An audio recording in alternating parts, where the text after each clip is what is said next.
السلام علیکم ورحمۃ اللہ وبرکاتہ۔ آج ہم قرآن مجید کا اگلا قرآن کا سائنسی روٹ ورڈ پڑھیں گے، جو کہ ہے کائنات کا دوبارہ لپیٹا جانا، یعنی کہ یوم نطوی السماء کطی السجل للکتب۔ اس آیت کے بارے میں ہم پڑھیں گے۔ اس کا ترجمہ ہے کہ جس دن ہم آسمان کو ایسے لپیٹیں گے، آسمان یعنی کہ پوری کائنات کو اس طرح لپیٹیں گے جیسے کہ خطوں کا، پرانی کتابوں کا تومار لپیٹا جاتا ہے۔ تومار یعنی کہ پرانے زمانے میں ابھی جس طرح کتابیں ہوتی ہیں کہ اس کے الگ الگ پیجز ہوتے، ویسے نہیں رہتا تھا، بلکہ ایک بڑا چمڑے پر لکھا جاتا تھا اور پھر اس کو لپیٹ دیتے تھے، پورا اس کے اندر بہت ساری چیزیں لکھ کر اس کو لپیٹتے تھے، تو اس کو تومار کہتے ہیں، یعنی سجلن، تو اس کو تومار کہیں گے۔ اب ہم دیکھیں گے طیّن جو نطوی سے بنا نا، طوا یطوی، اس کا روٹ ورڈ دیکھیں گے، جو کہ ہے طا، واو اور یا۔ عربی لغت کے مطابق طی کا اصل لغوی مطلب ہوتا ہے کسی پھیلی ہوئی دو جہتی یعنی کہ 2D یا 3 جہتی یعنی 3D چادر کو اندرونی دباؤ کے تحت سکیڑنا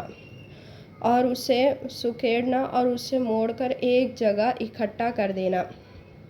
اور سجل، اس کا روٹ ورڈ ہے سین، جیم اور لام۔ اس کا مطلب ہوتا ہے وہ چادر، چمڑا یا تومار جس پر بہت سی معلومات یا تحریریں لکھی ہو اور اسے رول کر کے بند کیا جائے۔ جب یہ خلا کے لیے استعمال ہو تو اس کا لغوی مطلب بنتا ہے اس کائناتی چادر یعنی کہ اسپیس فیبرک کا سکڑنا جس پر کہکشائیں اور تارے نقش ہے۔ یعنی اگر ہم دیکھ لیے تو کائنات ایک میپ کی طرح ہے جس کے اندر بہت سی کہکشائیں ہے، ستارے ہیں، سورج، چاند وغیرہ سب ہے، ہمارے ہی ارتھ ہے، یہ سب ہے۔ اور پھر جب اللہ تعالیٰ قیامت کے قریب اس کو لپیٹیں گے تو وہ ایسے ہوگا جیسے کہ میپ کو لپیٹا جا رہا، اس طرح۔ اب ہم اس کے پیچھے کی فزکس کو دیکھتے ہیں کہ آج کے جدید فزکس کہتی ہے کہ کائنات بگ بینگ کے بعد سے مسلسل پھیل رہی ہے، لیکن فزکس کا ایک قانون یہ بھی کہتا ہے کہ اگر کائنات کے اندر موجود مادے کی کشش ثقل یعنی کہ گریوٹی پھیلنے کی طاقت پر غالب آ گئی تو کائنات کا پھیلنا رک جائے گا۔ یعنی اگر کائنات تو پھیل رہی ہے ابھی، لیکن ایک وقت ایسا آئے گا کہ گریوٹی اتنی زیادہ ہو جائیں گی کہ کائنات کا پھیلنا رک جائے گا۔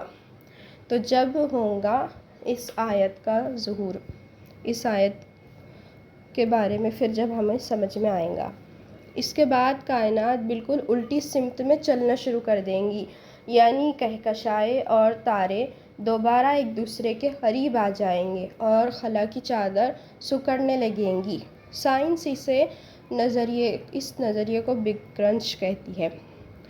اب آیت کے ہم آخری الفاظ پر غور کریں۔ یہاں پر آیت ختم نہیں ہوتی ہے بلکہ آگے بھی آیت ہے کہ یوم نطوی السماء کطی السجل للکتب کما بدأنا اول خلق نعیدہ، یعنی کہ جس طرح ہم نے پہلے تخلیق شروع کی تھی، یعنی کہ پہلے پوری کائنات کو بنانا شروع کیا تھا، ویسے ہی اس کو دوبارہ اس کے اصل حالت پر لوٹا دیں گے، یعنی کائنات واپس اسی ایک نقطے یعنی سنگولیرٹی پر آ کر بند ہو جائیں گی جہاں سے شروع ہوئی تھی۔ ہم نے اس سے پہلے کی ویڈیو میں پڑھا تھا کہ کائنات ہمیشہ سے ایسے نہیں تھی، بلکہ وہ پہلے سنگولیرٹی تھی، جو کہ سائنسدان نے ایک تھیوری رکھے تھے، سائنسدان کا قانون ہے سائنس کا، اور پھر اس کے بعد بگ بینگ ہوا جس کی وجہ سے آسمان اور زمین الگ الگ ہو گئے اور پھر انسان کو زندگی ملی، انسان زندہ رہنے کے قابل ہوا۔ تو پہلے وہ سنگولیرٹی تھی، تو وہ دوبارہ سے اسی پر آ جائیں گی،